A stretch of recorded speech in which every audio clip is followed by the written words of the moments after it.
नमस्ते जी। आज का जो आपका टॉपिक है nutrition in plants. Nutrition in plants, आपको पता है प्लांट्स जो अपना फूड बनाते हैं फोटोसिंथेसिस प्रोसेस से बनाते हैं। फोटो मीन्स लाइट, यानी कि लाइट की हेल्प से जो फूड अपना सिंथेसाइज करते हैं, फोटोसिंथेसिस प्रोसेस।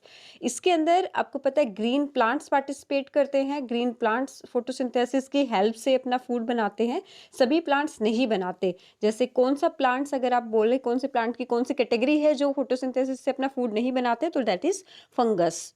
फंगस में फोटोसिंथेसिस नहीं होता क्योंकि उनके अंदर फोटोसिंथेसिस के लिए जो रिक्वायरमेंट होती है, नेसेसरी कंडीशन क्लोरोफिल का प्रेजेंट होना, वो उनके अंदर नहीं होता। दैट्स वाई उनके अंदर फोटोसिंथेसिस प्रोसेस नहीं होता। अब फोटोसिंथेसिस प्रोसेस की जो बेसिक थिंग्स है कि कार्बन डाइऑक्साइड का होना, वाटर का होना, सनलाइट का होना, क्लोरोफिल का होना, ये सब आपको बहुत अच्छे से पता है। हम थोड़ा सा हायर लेवल का आगे पढ़ेंगे इस वीडियो के अंदर। फोटोसिंथेसिस के अंदर कौन कौन से इनऑर्गेनिक कंपाउंड्स होते हैं। इनऑर्गेनिक कंपाउंड्स की हेल्प से फोटोसिंथेसिस प्रोसेस कंप्लीट होता है। तो कौन कौन से इनऑर्गेनिक कंपाउंड्स है? Carbon dioxide and water. Carbon dioxide हमें कहाँ से मिलती है? एयर से मिलती है। एयर से वो प्लांट के अंदर किस तरह से जाती है, उसका वे क्या है? प्लांट के अंदर वो उसको लीव्स में जाना होता है। वो जो स्टोमेटा होता है, स्मॉल पोर्स जो लीव्स के अंदर प्रेजेंट होते हैं, उनके थ्रू वो प्लांट की लीव्स के अंदर एंटर करता है। उस प्रोसेस का नाम क्या है जिस प्रोसेस से कार्बन डाइऑक्साइड या कोई भी गैस स्टोमेटा के थ्रू प्लांट के अंदर एंटर करती है? डिफ्यूजन। उस प्रोसेस को हम डिफ्यूजन बोलते हैं। और जो वाटर होता है, ये प्लांट कहाँ से एब्जॉर्ब करता है? सॉइल से। जिस प्रोसेस से प्लांट वाटर को एब्जॉर्ब करता है, प्लांट की रूट्स, उस प्रोसेस को बोलते हैं ओस्मोसिस प्रोसेस। और कौन सा टिश्यू इस काम को करता है? तो जाइलम टिश्यू। फाइन, ये चीज हम सारी डिटेल से ट्रांसपोर्टेशन के अंदर अच्छे से पढ़ेंगे। अभी आपको इतना ही करना है इधर बेसिक।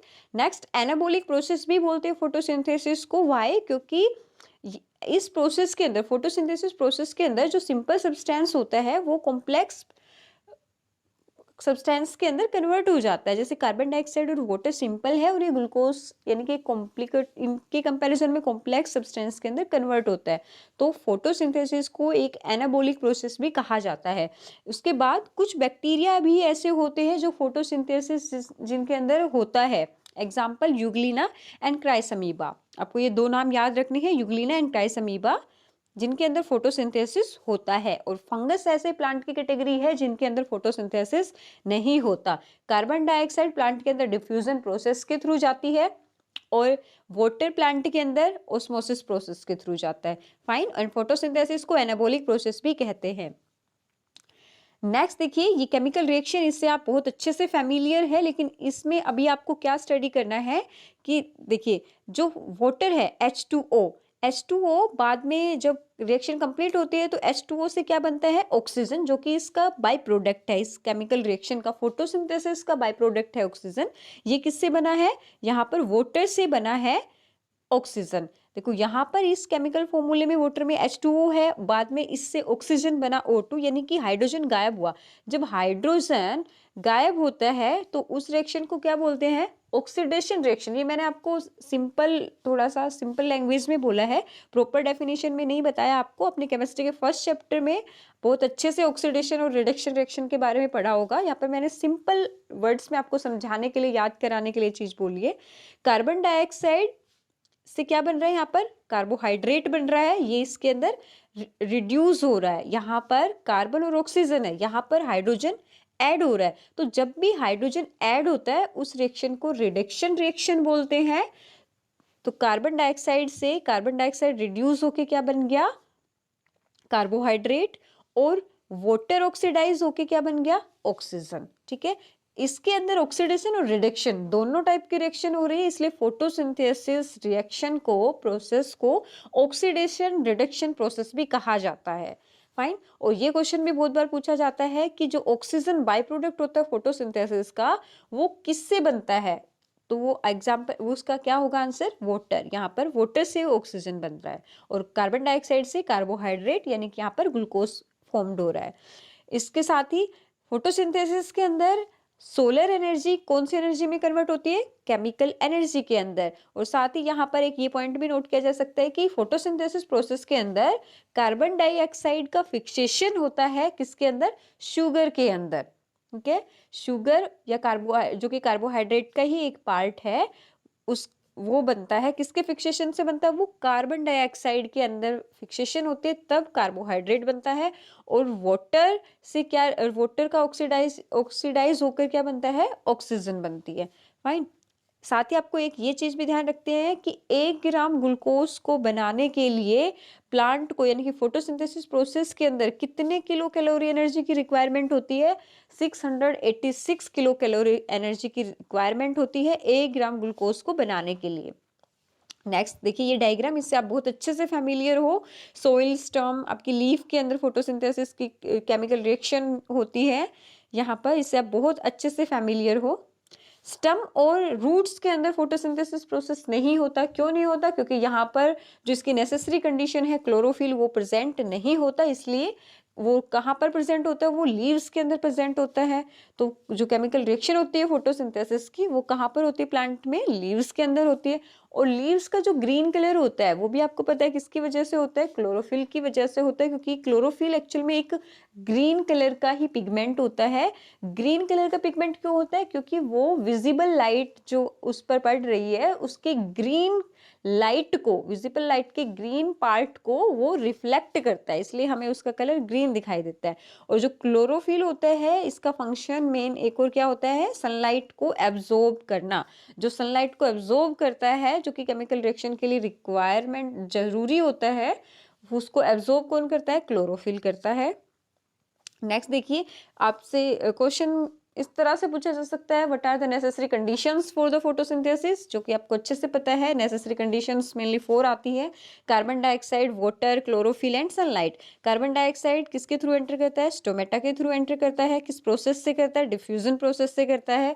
वाटर कौन से प्रोसेस से एंटर करता है प्लांट के अंदर? सॉइल से, ऑस्मोसिस प्रोसेस से। और कौन सा टिश्यू इसमें हेल्प करता है? Xylem tissue. फाइन। देखो, जल और जाइलम, जा से स्टार्ट हो रहे, आप इसको याद करने का तरीका इस तरीके से ले सकते हो। क्लोरोफिल लीव्स के अंदर प्रेजेंट होता है, सनलाइट, सन से आपको फोटोसिंथेसिस प्रोसेस में प्लांट को मिलती है। इंपॉर्टेंस पूछी जा सकती है कि फोटोसिंथेसिस प्रोसेस की इंपॉर्टेंस क्या है। तो फर्स्ट थिंग, फूड प्रोवाइड कराता है प्लांट को एंड ऑल अदर ऑर्गेनिजम्स को भी, डायरेक्ट या इनडायरेक्ट। सेकेंड थिंग, जितने भी एरोबिक रेस्पिरेशन वाले ऑर्गेनिजम्स होते हैं, जिनके अंदर एरोबिक रेस्पिरेशन होती है, उनके लिए ऑक्सीजन जरूरी होती है। तो वो ऑक्सीजन कहाँ से मिलती है? हमें प्लांट से मिलती है ऑब्वियसली। तो ये 2 मेन इंपॉर्टेंट इसके फंक्शन है, यूज है, जिनको आप जितना चाहो उतना एलोबरेट कर सकते हो, एक्सप्लेन कर सकते हो। नेक्स्ट, जब ग्लूकोज बनती है, ठीक है, तो जितना चाहिए होता है प्लांट को वो उस टाइम पे यूज कर लेता है। लेकिन जो एक्स्ट्रा बची हुई होती है कार्बोहाइड्रेट, वो किस फॉर्म में प्लांट के अंदर स्टोर होते हैं? मेनली स्टार्च के फॉर्म में होती है। जैसे वीट के अंदर स्टोर हुई तो स्टार्च होता है, उसके अंदर राइस के अंदर हुई तो भी स्टार्च प्रेजेंट होता है। रूट्स के अंदर अगर वो स्टोर होता है, जैसे पोटैटोज के अंदर, इन सब के अंदर, तो वो भी एक स्टार्च का ही फॉर्म होता है। जो कार्बोहाइड्रेट होती है ग्लूकोज, वो फैट का भी रूप ले सकती है, ऑयल्स का भी, विटामिन का भी, मिनरल्स का भी, प्रोटीन्स का भी। जैसे देखो, ग्लूकोज आपको पता है उसके केमिकल फॉर्मूला C6H12O6 होता है। उसके अंदर कौन कौन से एलिमेंट प्रेजेंट होते हैं? Carbon, hydrogen and oxygen. Fine. Oils भी कार्बन, हाइड्रोजन और ऑक्सीजन से ही बना होता है, तो वो भी ऑयल की फॉर्म में भी प्रेजेंट हो सकता है। जैसे सरसों के बीज के अंदर वो ऑयल की फॉर्म में प्रेजेंट होता है। प्रोटीन्स के लिए कार्बन, हाइड्रोजन, ऑक्सीजन के साथ साथ एक और नेसेसरी एलिमेंट होता है इसके अंदर, दैट इज नाइट्रोजन। नाइट्रोजन जरूरी होता है प्रोटीन को बनाने के लिए। प्लांट्स को प्रोटीन का सिंथेसाइज करने के लिए, प्रोटीन बनाने के लिए नाइट्रोजन उसके लिए जरूरी होता है। साथ में कार्बन, हाइड्रोजन और ऑक्सीजन तो होता ही है।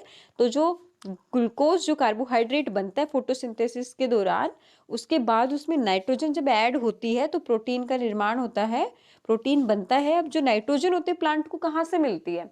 आपने 8th क्लास में पढ़ा था, नाइट्रोजन साइकिल भी इनफैक्ट आपने पढ़ा था अच्छे से। नाइट्रोजन को डायरेक्ट एक तो प्लांट एब्जॉर्ब नहीं कर सकता, उसके लिए उनको उसके नाइट्रोजन के कंपाउंड के अंदर कन्वर्ट करना होता है, तब प्लांट उसको एब्जॉर्ब कर पाता है। फाइन। अब नाइट्रोजन जब प्लांट के अंदर आ जाती है तो ये एयर से आती है, सोइल से आती है। और किसके लिए जरूरी होता है नाइट्रोजन? अमीनो एसिड बनाने के लिए, फिर अमीनो एसिड से प्रोटीन बनाने के लिए। और जो क्लोरोफिल की प्रोडक्शन के लिए भी, प्लांट के अंदर क्लोरोफिल बने उसके लिए भी नाइट्रोजन जरूरी होता है। प्लांट के सेल्स में डीएनए आरएनए बने उसके लिए भी जरूरी होता है, न्यूक्लियोइड्स के लिए भी जरूरी होता है। बट फिलहाल आपको जो मेन याद रखना है, एक तो प्रोटीन के लिए और एक क्लोरोफिल को की प्रोडक्शन के लिए। फाइन। प्लांट को लार्ज अमाउंट के अंदर कौन कौन से मैक्रो न्यूट्रिएंट्स चाहिए होते हैं? देखिए, एक तो आपको पता है उसके अंदर ग्लूकोज होता है जिसमें कार्बन, हाइड्रोजन, ऑक्सीजन होता है। आपने प्रोटीन भी चाहिए होता है प्लांट को, उसको सिंथेसाइज करने के लिए नाइट्रोजन भी चाहिए होता है, और साथ में फॉस्फोरस और पोटेशियम, ये दो और साथ में आपको याद करने हैं। कार्बन, हाइड्रोजन, ऑक्सीजन, नाइट्रोजन तो इजी है, बाद में जो फॉस्फोरस और पोटेशियम है पी के आप लर्न कर सकते हो इजीली इसको। फाइन। इसके इवेंट्स हम थोड़ा बाद में पढ़ेंगे, उससे पहले हम कुछ और समझते हैं। ये जो आपका स्टोमेटा है, स्टोमेटा लीव्स के जो छोटे छोटे पोर होते हैं उनको स्टोमेटा बोलते हैं। स्टोमेटा ओपन और क्लोज होते हैं, ठीक है। ओपन होते हैं तभी उसके अंदर से गैसेस एक्सचेंज हो पाती है, ऑक्सीजन और कार्बन डाइऑक्साइड, और वाटर वेपर्स भी उससे तभी बाहर निकल पाते हैं। तो आप ये देखिए, पहले स्ट्रक्चर देखिए स्टोमेटा का। एक स्टोमेटा का जो एक सिंगुलर होता है उसको स्टोमा बोलते हैं। तो यहाँ पर एक स्टोमा आप कह सकते हो इसको, जो डायग्राम में एक दिखाया गया है। देखिए, ये जो राजमा टाइप की शेप की दिख रही है ना दो साइड में, ये गार्ड सेल्स होती है स्टोमेटा की। कौन से होते हैं? Guard cells. और इन गार्ड सेल्स के ऊपर जो ये छोटे छोटे गोल सर्कल में प्रेजेंट है, ये क्लोरोप्लास्ट है। फाइन। जो क्लोरोफिल प्रेजेंट होता है वो क्लोरोप्लास्ट के अंदर ही होता है। क्लोरोफिल क्लोरोप्लास्ट के अंदर प्रेजेंट होता है टैबलेट्स की फॉर्म में। फाइन। उसके बारे में आगे हम अच्छे डिटेल से क्लोरोप्लास्ट का डायग्राम करेंगे, उसमें आपको अच्छे से समझ में आएगा। यहाँ पर दो गार्ड सेल हो गई। ये जब दो गार्ड सेल्स होती है, गार्ड सेल्स की मूवमेंट की वजह से ही स्टोमेटा ओपन और क्लोज हो पाता है। अभी देखिए, इन दोनों डायग्राम में आप डिफरेंस देख पा रहे होंगे। नीचे वाले के अंदर ये दोनों गार्ड सेल बहुत क्लोज है, आपस में क्लोजली पैक्ड है। तो यहाँ पर जो स्टोमेटा होगा वो कैसा होगा? Close stomata. ऊपर गार्ड सेल सेपरेटेड है, अलग अलग है पोजीशन, बीच में स्पेस है, तो उसको ओपन स्टोमेटा बोलेंगे आप, ठीक है। जब ये गार्ड सेल्स क्लोज आती है, क्लोज हो जाती है, तो स्टोमेटा क्लोज हो जाता है। गार्ड सेल्स दूर जाती है तो स्टोमेटा ओपन हो जाता है। गार्ड सेल्स के ऊपर ही क्लोरोप्लास्ट प्रेजेंट होता है। फाइन। अब इसके अंदर आपने पढ़ा था, हम पहले से ही समझते आ रहे हैं कि इसके अंदर जो गैसेस का एक्सचेंज होता है, उस प्रोसेस का नाम अगर आपसे पूछा जाए तो आप क्या बोलेंगे? डिफ्यूजन। डिफ्यूजन के अंदर एक्चुअली हायर कंसंट्रेशन से लो कंसंट्रेशन की तरफ कोई भी पार्टिकल मूव करता है। इसके बारे में हम ट्रांसपोर्टेशन में अच्छे से पढ़ेंगे। नेक्स्ट देखिए, ये लीफ का स्ट्रक्चर होता है। ऊपर एक लीफ बनाया है, लीफ का छोटा सा पार्ट अगर आप उसको माइक्रोस्कोप से अच्छे से देखेंगे, इलेक्ट्रॉन माइक्रोस्कोप से, तो उसका स्ट्रक्चर समझते। देखिए, इसको देख के ना डरिए मत, ये हाउ टाइप से आपको दिख रहा है, कुछ भी नहीं है, बहुत सिंपल है। ध्यान से समझने की कोशिश कीजिए बस थोड़ा सा। देखिए, जो सबसे ऊपर वाली लेयर है ना, ये इस तरीके से थोड़ा सा जो डिजाइन सा है, ये जो लीफ को आप टच करते हो, तो जिस पार्ट को आप टच कर रहे हो ना, ये वो वाली लेयर है, ठीक है। इसको बोलते हैं वैक्सी क्यूटिकल लेयर। ये क्यूटिकल लेयर लीफ की प्रोटेक्शन करता है वाटर अननेसेसरी वाटर लॉस होने से, और भी इसके बहुत सारे फंक्शन होते हैं। अभी आपको सिर्फ नाम याद रखना है कि जो सबसे ऊपर वाली सरफेस है जिसको आप टच कर रहे हो, वो वाला, दैट इज वो, उसको क्या बोलते हैं? Cuticle layer. ओके। ये क्यूटिकल लेयर ऊपर भी बनाई हुई है और नीचे भी बनाई हुई है। इतना पार्ट क्लियर हुआ। इसके बीच के अंदर का जो पार्ट है, ये वाला, यहाँ से यहाँ तक, इसमें गोल गोल अंडे से बनाए हुए हैं सारे। ये इन वाली सेल्स को क्या बोलते हैं? मीजोफिल सेल, ठीक है। इतना क्लियर हुआ। ऊपर और नीचे आपको बताना है कौन सी लेयर है? Cuticle layer. बीच के अंदर का जो मटेरियल सारा डाला हुआ है वो किसके अंदर डाला हुआ है? Mesophyll cell. ये दो नाम हुए clear, cuticle layer and mesophyll cell. उसके अंदर आप नीचे देखिए, नीचे वाली जो क्यूटिकल लेयर आपको दिखाई गई है, बीच में स्पेस खाली दिखाया हुआ है ना, और ये जो साइड में दोनों, अभी हमने जो स्टोमेटा का डायग्राम अभी स्टडी किया था, उसके अंदर आपने गार्ड सेल पढ़ा था ना, कि गार्ड सेल जब दूर जाएंगी तो स्टोमेटा ओपन हो जाएगा, और जब क्लोज जाएंगे तो वो बंद हो जाएगा। तो इसमें हमने दूर दिखाया हुआ है सेपरेट, तो यानी कि स्टोमेटा कैसा है? स्टोमा ओपन है। और ये दोनों साइड में ये क्या है? गार्ड सेल्स, यानी कि यहाँ पर स्टोमा है और ये दोनों गार्ड सेल्स है क्यूटिकल लेयर के ऊपर, ठीक है। इतना आया समझ में? ऊपर नीचे क्यूटिकल लेयर, बीच में मेसोफिल सेल, नीचे वाली में हमने दो गार्ड सेल्स जिनको दूर दूर दिखाया, यानी ओपन स्टोमा दिखाया। इसके अंदर बीच में एयर स्पेसेस भी हैं और ये मेसोफिल सेल के अंदर से ही ये इसमें आप पर्टिकुलर सिर्फ एक डायग्राम पे फोकस करो, एक गोल सर्कल पे। ये इसी के अंदर आपका क्लोरोप्लास्ट होता है और क्लोरोप्लास्ट के अंदर क्लोरोफिल प्रेजेंट होता है। अब हम क्लोरोप्लास्ट के डायग्राम को अच्छे से स्टडी करेंगे तब आपको समझ आएगा। ये इनर स्ट्रक्चर ऑफ लीफ में आपको इतना ही समझना है अभी, सिर्फ क्यूटिकल लेयर पे गार्ड सेल्स जो कि ओपन स्टोमा को रिप्रेजेंट कर रहा है, उसको सेपरेटेड दिखा के, उसके अंदर बीच वाले पार्ट मेसोफिल सेल और मेसोफिल सेल के अंदर क्लोरोप्लास्ट और क्लोरोप्लास्ट के अंदर क्लोरोफिल। फाइन। अब नेक्स्ट देखिए, ये क्लोरोप्लास्ट का डायग्राम है। ये भी बहुत इजी है, देखकर डरिए मत, कुछ भी नहीं है इसके अंदर भी। जो गोल गोल सर्कल सा है, इसमें सबसे पहली बात आपको ये याद करनी है, ये सीखनी है कि ये डबल लेयर्ड होता है। फाइन। कितनी लेयर वाला होता है? डबल लेयर वाला होता है। ये इसकी सबसे ऊपर वाली लेयर और ये दूसरी इनर वाली लेयर। ठीक है, double layer, outer layer and inner layer. उसके बाद इसके अंदर देखो इस तरीके से स्ट्रक्चर होता है, जैसे मान लो आपने एक रोटी के ऊपर दूसरी रोटी रखी, तीसरी रोटी, ऐसे रोटियों की जैसे 10-15 रोटियां एक साथ रखी हुई हो, इस तरीके से एज्यूम कर लीजिए। और वो सारी रोटियां आपस में कनेक्ट हो रखी हैं, वो सारी चपाती आपस में कनेक्ट हो रखी है। तो जिस स्ट्रक्चर से वो आपस में कनेक्ट हो रखी है उसको बोलते हैं लैमेला। क्या बोलते हैं? लैमेला। और जो ये जो पूरी गड्डी है रोटियों की, चपातियों की, इनमें से अगर पर्टिकुलर एक स्ट्रक्चर को उठाएंगे, एक चपाती को उठाएंगे, इनमें से सिर्फ एक चपाती की बात हो रही है, उसको बोलेंगे हम थाइलाकोइड। उसका नाम क्या है यहाँ पर? थाइलाकोइड। ठीक है, थाइलाकोइड। और इन थाइलाकोइड्स के अंदर क्लोरोफिल पिगमेंट प्रेजेंट होता है। फाइन। और जो ये थाइलाकोइड्स का जो कंप्लीट सेट होता है, ठीक है, ये कंप्लीट सेट होता है, पूरी जो गड्डी होती है उसको हम बोलते हैं ग्रेना या ग्रेनम। फाइन, उस कंप्लीट को बोलते हैं ग्रेनम। इसी के अंदर ये क्लोरोप्लास्ट का डीएनए प्रेजेंट है। और ये जो स्ट्रक्चर्स आपको दिखाई दे रहे हैं, इसके अलावा जो स्पेस बच गया, इसके अंदर डार्क फ्लूइड होता है, उस फ्लूइड को स्ट्रोमा बोलते हैं। जो खाली स्पेस बच गया उसको क्या बोलेंगे? स्ट्रोमा। तो इसके अंदर क्लियर हुआ स्ट्रक्चर? इजी सा ही था बिल्कुल। आउटर लेयर, इनर लेयर, ये डबल लेयर होता है। उसके अंदर जो ये स्ट्रक्चर्स हैं, इसकी एक स्ट्रक्चर को उठाएंगे उसको हम थाइलाकोइड बोलेंगे। फाइन। और थाइलाकोइड के अंदर क्लोरोफिल प्रेजेंट होता है और इन थाइलाकोइड्स के कंप्लीट सेट को हम ग्रेनम बोलेंगे। ठीक है। और जो इन स्ट्रक्चर के अलावा क्लोरोप्लास्ट के अंदर जो खाली स्पेस बचा है, उसके अंदर फ्लूइड होता है एक, उस फ्लूइड को स्ट्रोमा बोलते हैं हम। फाइन। इनके अंदर एक्चुअली फोटोसिंथेसिस की केमिकल रिएक्शन होती है।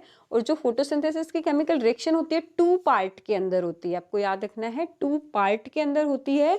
फर्स्ट जो पार्ट होता है, जो फर्स्ट स्टेप होता है, वो आपके इन थाइलाकोइड्स के अंदर यानी कि ग्रेनम के अंदर होता है। फर्स्ट पार्ट जो होता है केमिकल रिएक्शन का, वो ग्रेनम के अंदर होता है।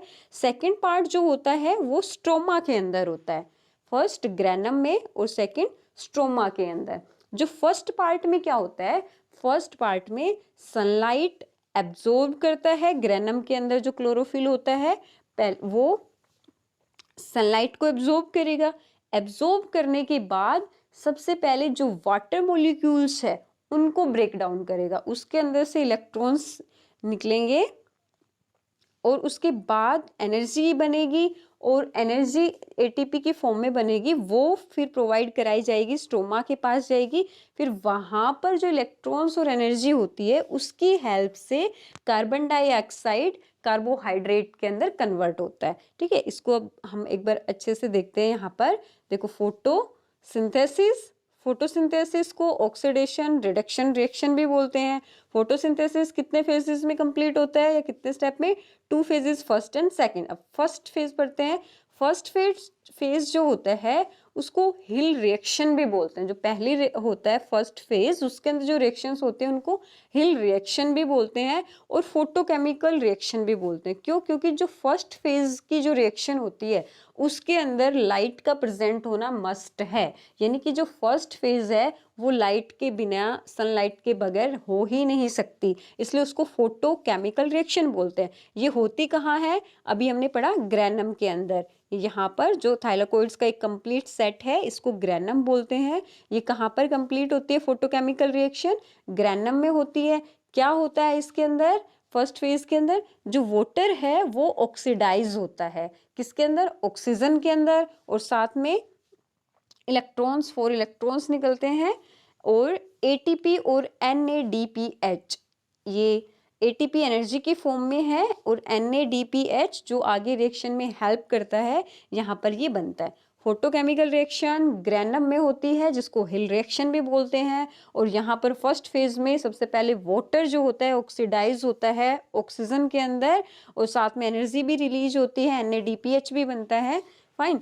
उसके बाद जो सेकेंड फेज है, सेकेंड फेज को कैल्विन साइकिल भी बोलते हैं, क्योंकि मेल्विन कैल्विन नाम का साइंटिस्ट था जिसने इसके अंदर काफ़ी रिसर्च स्टडी की थी, काफ़ी ये डिस्कवरीज की थी, इसलिए इसको कैल्विन साइकिल भी बोलते हैं। इसको डार्क केमिकल रिएक्शन भी बोलते हैं, क्योंकि ये जो सेकेंड फेज होता है फोटोसिंथेसिस का, ये लाइट की प्रेजेंस में भी हो सकता है और लाइट की अब्सेंस में भी हो सकता है। क्योंकि फर्स्ट फेज में लाइट की प्रेजेंस में एटीपी इसको यहाँ से मिल जाता है, तो इसको लाइट की रिक्वायरमेंट नहीं होती। अगर पहले से एटीपी बना हुआ है तो सेकंड फेज में उसको यूज कर सकते हैं। तो second phase light dependent phase नहीं होता, ओनली फर्स्ट फेज जो होता है लाइट डिपेंडेंट होता है।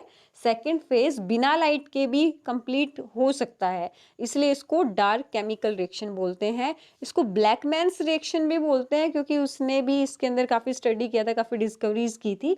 तो ब्लैकमैन्स रिएक्शन या कैल्विन साइकिल या डार्क केमिकल रिएक्शन, और फर्स्ट फेज को क्या बोलते हैं, Hill reaction and photochemical reaction. Fine. ये कहाँ पर होती है, ये होती है स्ट्रोमा के अंदर। हमने पढ़ा था ना, स्ट्रोमा डेंस फ्लूइड एरिया जो होता है उसको क्या बोलते हैं, स्ट्रोमा।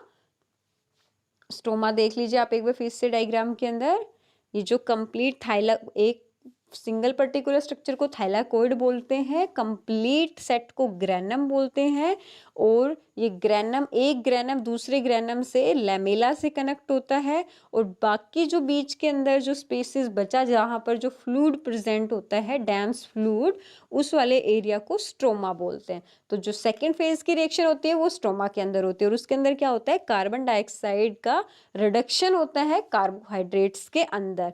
किसकी हेल्प से होता है, एटीपी और NADPH, जो उसे कहाँ से मिलता है, फर्स्ट फेज से मिलता है। फाइन। यहीं पर इसको भी ये भी बोल सकते हैं fixation of carbon dioxide to carbohydrates. Fine. इसके बाद देखिए एक क्वेश्चन ये आया हुआ है आपका पहले ही, ये बीच में हमने कहा था बाद में हम इसके बारे में डिस्कस करेंगे। इवेंट्स पूछ लिए जाते हैं कि describe events in photosynthesis, photosynthesis के अंदर कैसे कैसे क्या क्या होता है। तो आप कंप्लीट ये अभी जो हमने किया है, ये वाला फोटोसिंथेसिस की दोनों फेसेस, इनको आप अच्छे से एक्सप्लेन कर सकते हो, क्योंकि ये क्वेश्चन 6 मार्क्स का आया हुआ था। ठीक है, ये शॉर्ट में अगर हम समझे तो फर्स्ट में सनलाइट को एब्जॉर्ब करता है, उसके बाद स्प्लिटिंग ऑफ वाटर मॉलिक्यूल होता है, लाइट एनर्जी केमिकल एनर्जी में कन्वर्ट होती है, और reduction of carbon dioxide to carbohydrate होता है। फाइन। इसके अंदर डायग्राम आप क्लोरोप्लास्ट का बना सकते हो, क्लोरोप्लास्ट का डायग्राम इसमें इजीली आप दे सकते हो। एक और चीज आपको जो पढ़नी है, देखिए आपने पढ़ा क्लोरोफिल, ग्रीन कलर का पिगमेंट होता है, इसको फोटोसिंथेटिक पिगमेंट भी बोला जाता है। क्लोरोफिल किसके अंदर प्रेजेंट होता है, क्लोरोप्लास्ट के अंदर होता है, जो कि एक प्रकार का प्लास्टिड होता है। फाइन। जो प्लांट्स के अंदर पाए जाते हैं, अलग अलग प्रकार के प्लास्टिड्स होते हैं। और जो ये क्लोरोप्लास्ट ये किसके अंदर प्रेजेंट था, मिजोफिल सेल। मिजोफिल सेल को बोलते हैं फोटोसिंथेटिक सेल। मिजोफिल सेल कहाँ प्रेजेंट थी, लीफ के अंदर। फाइन। तो मिजोफिल सेल के अंदर प्लास्टिड्स प्रेजेंट होते हैं डिफरेंट डिफरेंट टाइप के। यहाँ पर जो हम पढ़ रहे फोटोसिंथेसिस में, उनके अंदर कौन से प्लास्टिड प्रेजेंट है, क्लोरोप्लास्ट प्लास्टिड। और क्लोरोप्लास्ट के अंदर क्या प्रेजेंट है, क्लोरोफिल। क्लोरोफिल को फोटोसिंथेटिक पिगमेंट भी बोलते हैं। क्लोरोफिल का केमिकल फॉर्मूला है, ये आपको लर्न करना है, C55H72O5 and magnesium Mg। Fine. इससे आपको क्लियर हो गया होगा इसके अंदर कौन कौन से एलिमेंट प्रेजेंट होते हैं, carbon, hydrogen, oxygen, nitrogen and magnesium. अब क्लोरोफिल जो होता है इसके अंदर 4 पार्ट होते हैं, 4 टाइप आप कह सकते हो, chlorophyll A, chlorophyll B, carotene and xanthophyll. Fine. जो क्लोरोफिल ए और बी होता है इनकी वजह से ही क्लोरोफिल, मेनली इन दो की वजह से क्लोरोफिल का कलर ग्रीन होता है, कैरोटीन और ज़ैंथोफिल की वजह से नहीं होता। Chlorophyll A and chlorophyll B ये जो टाइप होता है ये ग्रीन कलर के होते हैं। क्लोरोफिल ए मेनली जो लाइट को, सोलर लाइट जो होती है, सोलर एनर्जी को जो केमिकल एनर्जी में कन्वर्ट करता है, मेनली जो मेन क्रेडिट है वो क्लोरोफिल ए को जाता है। फाइन। क्लोरोफिल के बारे में कई बार ये बहुत सारे एग्जाम्स में पूछा जाता है कि क्लोरोफिल के सेंटर के अंदर कौन सी मेटल प्रेजेंट होती है, दैट इज मैग्नीशियम। ये आपने अभी इसके केमिकल फॉर्मूला के अंदर भी देखी है। और क्लोरोफिल के बारे में ये एक कॉमन क्वेश्चन भी है कि क्लोरोफिल जो सबसे जो एब्जॉर्ब करती है जिस विजिबल लाइट के, कौन से कलर को सबसे ज्यादा एब्जॉर्ब करती है, तो आंसर इज रेड। तो रेड कलर की विजिबल लाइट के अंदर जो फोटोसिंथेसिस का रेट होता है, उसकी जो दर होती है सबसे मैक्सिमम होती है रेड कलर में, फिर ब्लू के अंदर, और सबसे मिनिमम होती है वॉयलेट कलर के अंदर, वॉयलेट लाइट के अंदर। फाइन। और क्लोरोफिल का की वजह से ग्रीन कलर क्यों शो होता है क्लोरोफिल का, क्योंकि वो लाइट की जो ग्रीन कलर है उसको रिफ्लेक्ट करती है। फाइन। एंड एब्जॉर्ब मैक्सिमम किसको करती है, red, then blue and then violet. Okay, इसको आप अच्छे से रिवाइज कर लेना। फोटोसिंथेसिस के बारे में सारी चीजें हम कवर कर चुके हैं इस वीडियो में। नेक्स्ट ये जो है आपके फोटोसिंथेसिस के रिगार्डिंग हरियाणा बोर्ड में आपके जितने भी क्वेश्चंस आज तक आए हैं या बनते हैं, वो फोटोसिंथेसिस से रिलेटेड सारे क्वेश्चंस, 8 क्वेश्चन है ये बनते हैं। इनको आप अच्छे से प्रैक्टिस कर लीजिएगा, और बाकी जो वीडियो के अंदर समझाया गया अच्छे से आप समझोगे तो ये इजीली आप इनको कर सकते हो। नेक्स्ट जो ये क्वेश्चंस हैं ये मेनली कम्पिटिटिव एग्जाम्स में और आपके साइंस जीके के क्वेश्चंस हैं जो आपको अच्छे से नोट डाउन करना है। इनको आप वीडियो को समझोगे तो इन क्वेश्चंस को बहुत इजीली समझ के कर पाओगे, आपको कोई प्रॉब्लम नहीं होगी। ये 10 to 17 questions, 18 to 26, 27 to 34 and okay 34, and then last one is 35. Okay,